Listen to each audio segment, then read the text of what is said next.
Hello friends, मेरा नाम वसीम है। वेलकम टू माय चैनल और मैं आप लोगों का स्वागत करता हूं अपनी बिल्कुल ब्रांड न्यू रिएक्ट वर्जन 19 की न्यू वीडियो में। और आज की इस वीडियो में हम कवर करने वाले हैं कंपोनेंट एक्सपोर्ट एंड इंपोर्ट, जो कि काफ़ी इंपॉर्टेंट टॉपिक है। तो लेट्स स्टार्ट। तो सबसे पहले हम देखने वाले हैं कि component,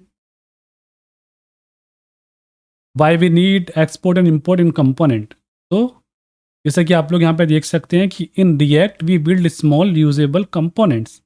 each component is usually kept in separate files for organization. Exporting exporting allows a component to be accessible outside its own file. Importing brings that component into another file where you want to use it. तो basically हमारे पास क्या होता है कि अभी हम जो component लिख रहे थे ना, वो सारे के सारे कंपोनेंट एक ही फाइल में लिख रहे हैं। देखो यहाँ पे दिखाता हूँ अभी मैं। तो एक कंपोनेंट हमारा ये हो गया, कार्ड कंपोनेंट हो गया, एक एरर कंपोनेंट हो गया, और ये हमारा ऐप कंपोनेंट हो गया। तो इसमें मल्टीपल कंपोनेंट को हम एक ही जगह लिख रहे हैं। तो मान के चलिए अभी तो हमारे पास नंबर ऑफ लाइंस काफ़ी कम है, 53 हैं। फ्यूचर में आप मान के चलिए कि हमारे पास जो नंबर ऑफ लाइंस हो गई, वो हमारे पास नंबर ऑफ जो लाइन हो गई वो 1000 या 2000 हो गई। तो उस चीज़ को हम कैसे मेंटेन कर सकते हैं? तो उस चीज़ के लिए हमारे पास रिएक्ट सॉल्यूशन प्रोवाइड कराता है कि अपनी फाइल को हम स्मॉल कंपोनेंट में स्प्लिट करेंगे और इसको एक्सपोर्ट कर देंगे एक उस फाइल से, और यहाँ पर ऐप वाली फाइल में इंपोर्ट कर लेंगे। ठीक है। तो हमारे पास सबसे पहले हम देखने वाले हैं कितने टाइप्स के हमारे पास इंपोर्ट और एक्सपोर्ट होते हैं। तो सबसे पहले हम जो देखेंगे वो यहाँ पर हम देखने वाले हैं डिफ़ॉल्ट एक्सपोर्ट। तो डिफ़ॉल्ट एक्सपोर्ट में क्या होता है? Each file can have only one default export. Default export में हमारे पास क्या होता है? डिफ़ॉल्ट एक्सपोर्ट में हमारे पास एक ही फाइल का एक ही नाम होगा, और एक ही फाइल के अंदर हमारे पास सिर्फ एक ही कंपोनेंट होगा। ठीक है। सिंटैक्स, उसका सिंटैक्स क्या है? सिंटैक्स उसके ये है, export default function my component. और कंपोनेंट का जो फर्स्ट लेटर है वो कैपिटल में होता है, और जो रेस्ट ऑफ द पार्ट है वो केमल केस में होता है। ये गाइस आपको पता है, ऑलरेडी मैं इसको एक्सप्लेन कर चुका हूँ। सिंटैक्स क्या होते हैं उसके इस तरीके से, import anything you want and my component. You can give any name when importing a default export file. No need to match file original name. ठीक है। अब सबसे पहले हम क्या करने वाले हैं, हम चलते हैं अपने कोड में। ये वो लास्ट फाइल है, लास्ट ही कंपोनेंट है जो हम यूज़ कर रहे हैं। तो इसको मैं हटा देता हूँ अभी। ठीक है। और इसको भी हटा दिया, और इसको भी हटा दिया। अब हमें क्या करना है, इस कंपोनेंट को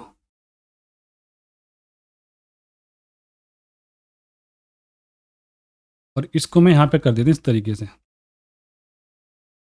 और एरर कंपोनेंट मुझे नहीं चाहिए, अभी इसको हटा देता हूँ। तो इस वाले कार्ड वाले कंपोनेंट को ना हम एक सेपरेट फाइल में मूव करेंगे। वो हम कैसे कर सकते हैं? तो कोई सारा का सारा जो कंपोनेंट है, जो मेरे पे आउटपुट आ रहा है ना, अभी यहाँ पे देखो, ये सेम आउटपुट मुझे चाहिए, और मैं इसको मूव कर दूंगा एक सेपरेट फाइल में। वो हम कैसे कर सकते हैं? तो सेपरेट फाइल में मूव करने के लिए सबसे पहले एक हमें फाइल क्रिएट करनी होगी। यहाँ पे SRC फोल्डर के अंदर हम क्या करते हैं, कंपोनेंट नाम से फोल्डर बना लेते हैं,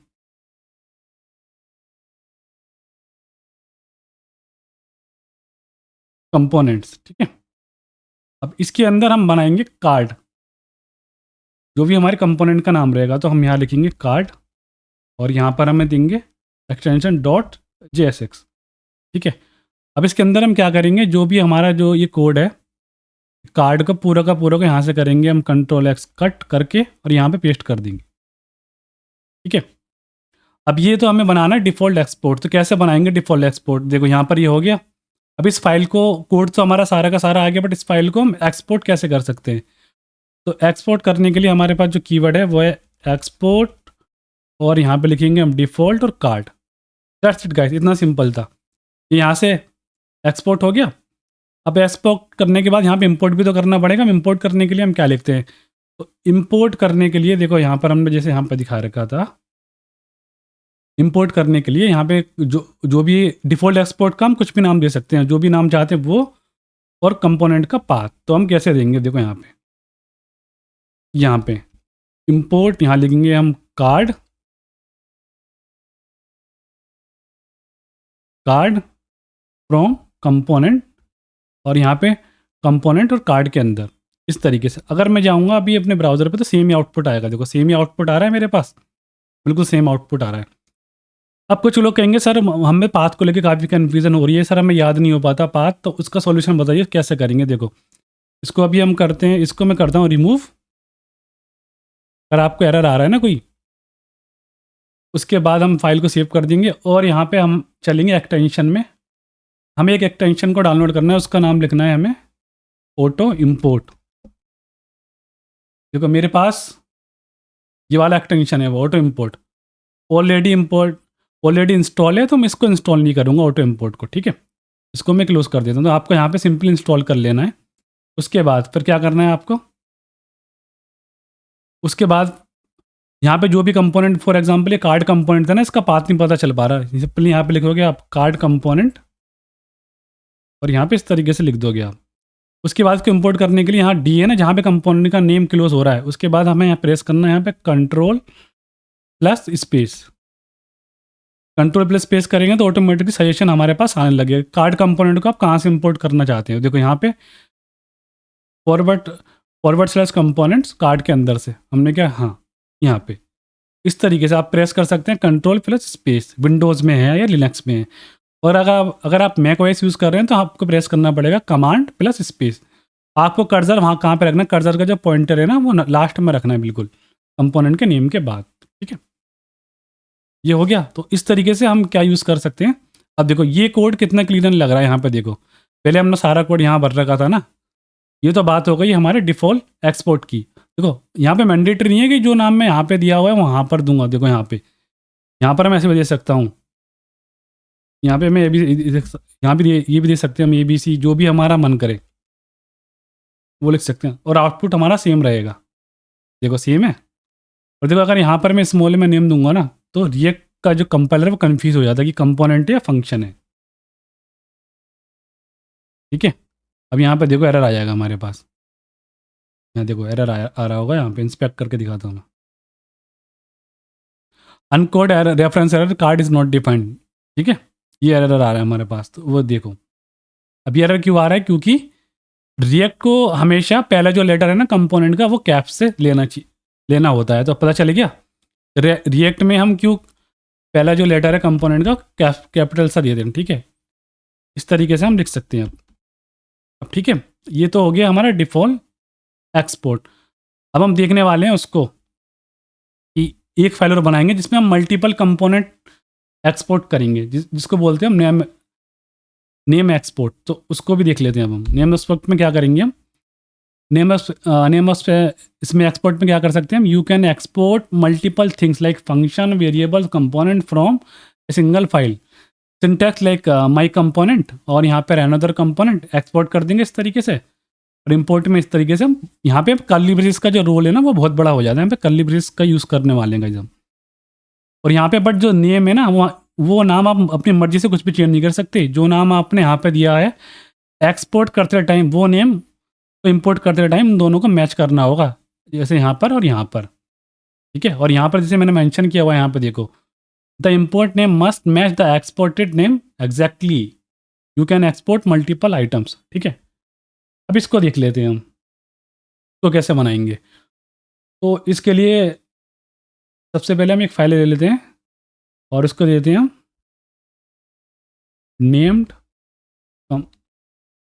नेम्ड कंपोनेंट। तो शॉर्ट में दे दिया मैंने यहाँ पे इस तरीके से। सबसे पहले जो हम कंपोनेंट बनाएंगे यहाँ पर बना लेते हैं, बट सिंपली एक बटन का कंपोनेंट बना लेते हैं, एक बटन का, ठीक है। यहाँ पर हम रिटर्न कर देंगे बटन क्लिक मी। उसके बाद हम एक जो कंपोनेंट बनाएंगे वो बनाएंगे हम हेडिंग।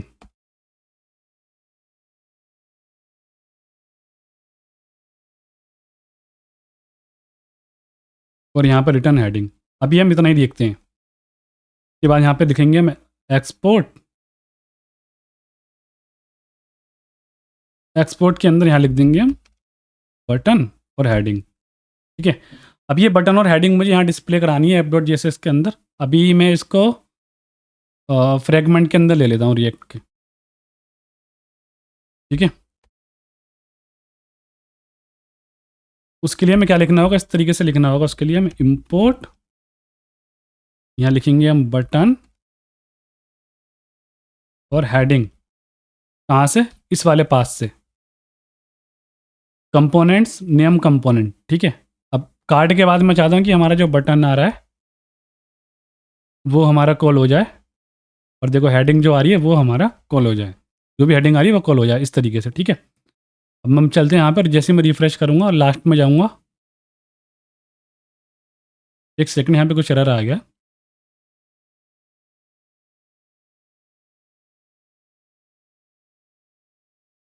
ठीक है, अब मैं इसको एक बार सेव कर लेता हूँ फाइल को, ठीक है। अब यहाँ पे देखना है एरर क्यों आ रहा है, यहाँ पे देखो एरर आ रहा है ना। अब इसको सॉल्व कैसे करेंगे, अब यहाँ पे देखो इसको सॉल्व करने के लिए हमारे पास एक वे है। यहाँ पे बोल रहा है कि export heading does not provide an export named heading, तो हेडिंग में इशू कर रहा है, हेडिंग इसको नहीं मिला। अब वो क्यों नहीं मिला उसको देख लेते हैं हम एक बार, हम क्योंकि हेडिंग हमने यहाँ पे पास ही नहीं किया, हेडिंग को पास करने के लिए ऐसा करना पड़ेगा ना।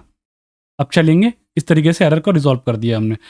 तो उन्हीं कंपोनेंट को ये दिखाने का मतलब मेरा है था, जानबूझ के मैंने ऐसा करा ताकि उन्हीं कंपोनेंट को आप एक्सपोर्ट, जो कंपोनेंट आपने एक्सपोर्ट किए हैं ना अपने इस फाइल से, उन्हीं कंपोनेंट को आप इंपोर्ट करवाओगे। ऐसा नहीं होगा कि हाँ यहाँ से तो आपने एक्सपोर्ट किया नहीं, यहाँ पर आप इसको इंपोर्ट कर रहे हो तो ये एरर दे देगा, ठीक है। रिफ्रेश करा, यहाँ पे देखो आ गया, यहाँ पर ये हेडिंग आ गया, और ये बटन, ये हेडिंग आ रहा है, बटन का देखना पड़ेगा, बटन आई थिंक आया नहीं है, बटन को देखते हैं अभी बटन क्यों नहीं आया। तो बटन को देखने के लिए, बटन के अंदर हमने कुछ रिटर्न नहीं करा, अच्छा बटन के अंदर यहाँ पर हम, आई थिंक फाइल सेव नहीं हुई थी गाइज वो, यहाँ बटन को इस तरीके से हम सेव कर लेते हैं, और देखो यहाँ बटन भी आ गया और ये यहाँ पर हेडिंग भी आ गई, तो परफेक्ट गाइज। तो ये सारे की सारी चीज़ें हमारे पास आने लगी है, बटन भी आ गया और ये भी आ गया। अब ठीक है, अब हम आगे चलते हैं। अब हम जो देखने वाले हैं वो ये देखने वाले हैं कि कंपोनेंट के अलावा, जैसे हम यहाँ पे हमने मेंशन करा हुआ है कि आप ऑब्जेक्ट को भी यूज़ कर सकते हो, इसमें इंपोर्ट कर सकते हो फंक्शन, वेरिएबल, कंपोनेंट, तो वो बात करेक्ट है या नहीं। तो यहाँ पर अगर मैं एक फंक्शन एक्सपोर्ट करूँ, नॉर्मल जावास्क्रिप्ट फंक्शन जो कि रिटर्न करता है, लाइक मैं रिटर्न कर यहाँ से करता हूँ, तो नॉर्मल जावास्क्रिप्ट फंक्शन का नाम स्मॉल से होता है। यहाँ पे सिंपली मैं एरो फंक्शन ले रहा हूँ और यहाँ पे मैं रिटर्न कर रहा हूँ, सिंपली यहाँ पे मैं रिटर्न कर दूंगा 10 + 10, 10 + 20 लिख देते हैं यहाँ पर, ठीक है। और यहाँ पर हम एक्सपोर्ट कर रहे हैं, तो इस फंक्शन को एक्सेस कर पाएंगे हम या नहीं, वो हमें ये देखना है। और इस फंक्शन को हम कॉल करा लेते हैं यहाँ पे, देखो लास्ट में यहाँ पे हम लिख देंगे सम, और सम फंक्शन को यहाँ से डिस्ट्रक्चर कर लेंगे हम। तो ये बात सही है नहीं, हम वेरिएबल फंक्शन को भी एक्सेस कर सकते हैं और ऑब्जेक्ट को भी। देखो बिल्कुल सही है, यहाँ पर 30 आ रहा है ना, देखो यहाँ दिख रहा होगा गाइज आपको, ये 30 दिख रहा है, यहाँ पर आ रहा है ना 30, देखो ये रहा लास्ट में, बॉटम लेफ्ट में देखोगे मैंने हाईलाइट भी कर दिया, वो 30 यहाँ पर आ रहा है, ठीक है। इस तरीके से हम कोई फंक्शन और इसको भी एक्सपोर्ट कर सकते हैं इसमें नेम्ड एक्सपोर्ट में। अब यहाँ पे देखो नेम तो मैंने यहाँ पे बटन लिया हुआ है, अगर बटन की जगह यहाँ पर मैं निकालूँ इस तरीके से, बटन को मैं कर देता हूँ BTN, बटन को इस तरीके से कर देता हूँ BTN, और यहाँ भी BTN, तो ये वर्क करेगा या एरर देगा मुझे। तो जैसे ही मैं रिफ्रेश करूँगा तो यहाँ पे हमारे पास आ जाएगा एरर, और एरर क्या आएगा, इस कंसोल पे जाएंगे, the requested module SRC component name.jsx can not provide exported name BTN, तो यहाँ पर BTN हमारे को नहीं मिला। तो इस तरीके से हम कर सकते हैं फिर बटन को एक्सपोर्ट, जो हमने वहाँ से नेम पास किया है वो यहाँ पर हमें, जो नाम हमने यहाँ से एक्सपोर्ट किया है उसी नाम को हमें यहाँ पे इंपोर्ट करना पड़ेगा। तो ये था गाइस डिफ़ॉल्ट और नेम एक्सपोर्ट। अब हम इसमें देख लेते हैं कि इन दोनों में डिफरेंसेस क्या क्या है, ठीक है। तो डिफरेंसेस के लिए चलते हैं स्लाइड पर, और यहाँ पर देख सकते हैं गाइस अब सबसे पहला जो डिफरेंस है इसमें नेम्ड एस्पेक्ट और इसमें डिफ़ॉल्ट में कि क्वांटिटी, तो इसमें मैनी पर फाइल है, बहुत सारे कंपोनेंट हो सकते हैं हमारे पास एक ही फाइल के अंदर, इसमें ओनली 1 पर फाइल, तो इसमें 1 पर फाइल हो सकते हैं, ठीक है। अब यहाँ पर हम लिख सकते हैं इंपोर्ट जो स्टाइल है वो इंपोर्ट कंपोनेंट नेम, इस तरीके से करते हैं, इंपोर्ट कंपोनेंट नेम इसमें विदाउट कर्ली ब्रेस करते हैं, और जो नेम जो एक्सपोर्ट है उसमें कर्ली ब्रेस के साथ कर दें, ठीक है। Name matching must match exported name exactly, can choose any name, ये हमने देख लिया। इसमें टाइपिकली यूज यूटिलिटीज का, इसमें जो यूटिलिटीज है उनके साथ यूज़ करते हैं हम, like constants, multiple components, main component of A file में डिफ़ॉल्ट में। अब इन दोनों को कंबाइन करना हो तो इन दोनों को कंबाइन कैसे कर सकते हैं हम, देखो इन दोनों कंबाइन करने के लिए हमें पता है कि हमारे पास एक फाइल में एक ही डिफ़ॉल्ट एक्सपोर्ट हो सकता है, तो ये तो हो गया हमारा नेम्ड एक्सपोर्ट। डिफ़ॉल्ट वाले को अगर कंबाइन करना तो इस तरीके से भी लिख सकता हूँ मैं, एक्सपोर्ट डिफ़ॉल्ट बटन, और बटन को मैं यहाँ से हटा देता हूँ। देखो अब मैं क्या कर सकता हूँ, देखो ऐसे भी लिख सकता हूँ मैं, यहाँ पे इन दोनों को मैंने कंबाइन कर दिया, यहाँ बटन, और बटन के बाद हमने निकाली, क्या मेरे पास अब भी आउटपुट सेम आएगा, उसको भी देख लेते हैं अभी, ठीक है। अब देखो रिफ्रेश करता हूँ मैं, और यहाँ पे देखो बटन हमारे पास अब भी सेम आ रहा है। तो इस तरीके से आप इन दोनों को कंबाइन भी कर सकते हैं। तो एक फाइल में देखो, अगर मैं एक से ज़्यादा डिफ़ॉल्ट एक्सपोर्ट लगाऊंगा तो यह मेरे को एरर देगा।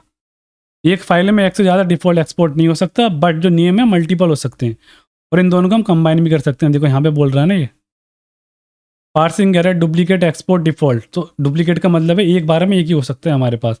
अगर यहाँ बटन की जगह अगर यहाँ पर मैं हेडिंग भी लगाऊंगा ना, तो भी वो हमें एरर देगा। तो यहाँ पे इस तरीके से अभी वो सिमिलर दे रहा है मेरे को, ठीक है। तो इसलिए हमें पता चल गया कि एक फाइल में एक डिफ़ॉल्ट एक्सपोर्ट हो सकता है, मगर मल्टीपल एक्सपोर्ट हो सकते हैं, ठीक है। और दोनों में हमने डिफरेंसेस भी देखे क्या क्या डिफरेंस है। तो ये था गाइस आज की इस वीडियो में। आई होप आपको हमारी वीडियो पसंद आई होगा। अगर आपको हमारी वीडियो पसंद आ रही है तो हमारे चैनल को आप सब्सक्राइब कर सकते हैं, वीडियो को लाइक कर सकते हैं, कमेंट कर सकते हैं। कोई भी डाउट हो गाइस बेझिझक आप कमेंट सेक्शन में पूछ सकते हैं any time. Bye bye guys.